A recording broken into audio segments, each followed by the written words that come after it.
નમસ્કાર.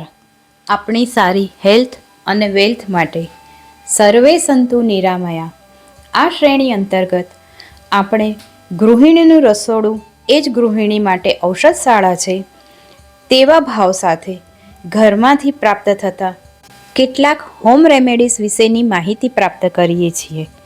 આપણા આયુર્વેદમાં અન્નને જ બ્રહ્મ કહેવામાં આવ્યું છે, પરંતુ વર્તમાન પરિસ્થિતિમાં આપણે પારંપરિક સુપાચ્ય ભોજન વ્યવસ્થાનું સ્થાન જંક ફૂડ અને પ્રોસેસ ફૂડને આપી દીધું છે.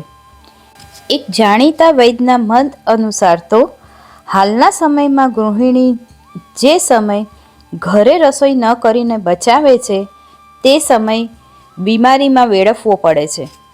તો આવો ઘરના સભ્યોના સ્વાસ્થ્યમાં વધારો કરવા ઘરમાંથી જ સહેલાઈથી પ્રાપ્ત સરળ એટલે કે પ્રોસેસ કર્યા વગર સીધા ઉપયોગમાં લઈ શકાય અને કિંમતમાં પણ પરવડી શકે એવા કેટલાક હોમ રેમેડીઝનો પરિચય જોઈએ.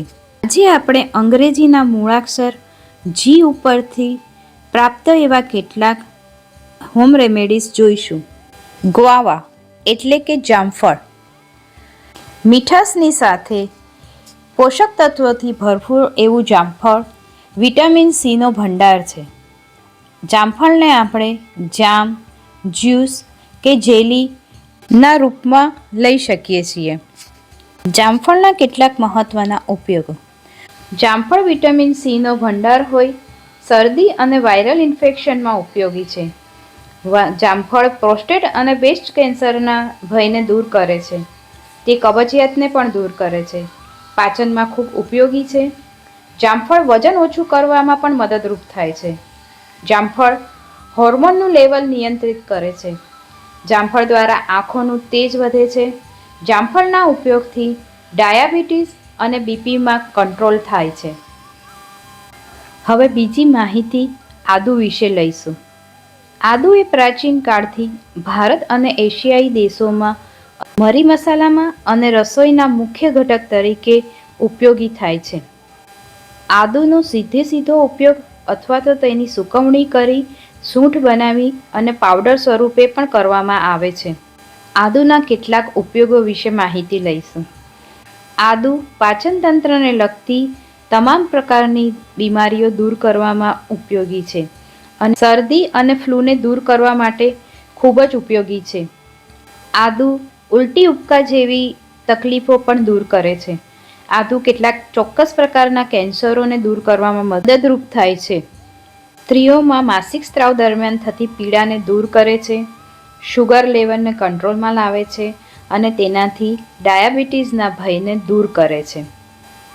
પરંતુ આદુનો વધુ પડતો ઉપયોગ એસિડિટી અને ડાયેરિયાનું પ્રમાણ વધારી દે છે. અને હવે ગાર્લિક એટલે કે લસણ.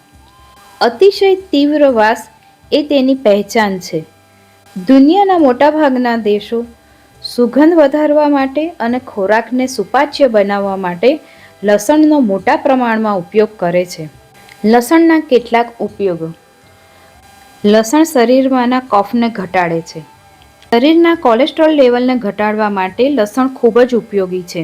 લસણ પાચન તંત્રમાં સુધારો કરે છે. રક્તનું શુદ્ધિકરણ કરે છે. શરીરને ડિટોક્સિફાઈ કરવામાં મદદરૂપ થાય છે. લસણમાં એન્ટીબેક્ટેરિયલ અને એન્ટી કાર્સિનોજેનિક તત્વો હોય. લસણ ઊંડા ઘાને જોવામાં મદદરૂપ થાય છે. લસણ આંખોનું ઇન્ફેક્શન દૂર કરે છે. ખરતા વાળને અટકાવે છે. પરંતુ લસણનો વધુ પડતો ઉપયોગ એસિડિટીનું પ્રમાણ વધારે છે અને મુખમાં દુર્ગંધ પણ વધારી દે છે. આપ સર્વેની સારા સ્વાસ્થ્યની અભિલાષા સાથે બને તેટલા ઘરમાંથી પ્રાપ્ત થતા અને ઔષધીય ગુણો ધરાવતા તત્વોનો વધુ ઉપયોગ કરવાનું શરૂ કરીએ.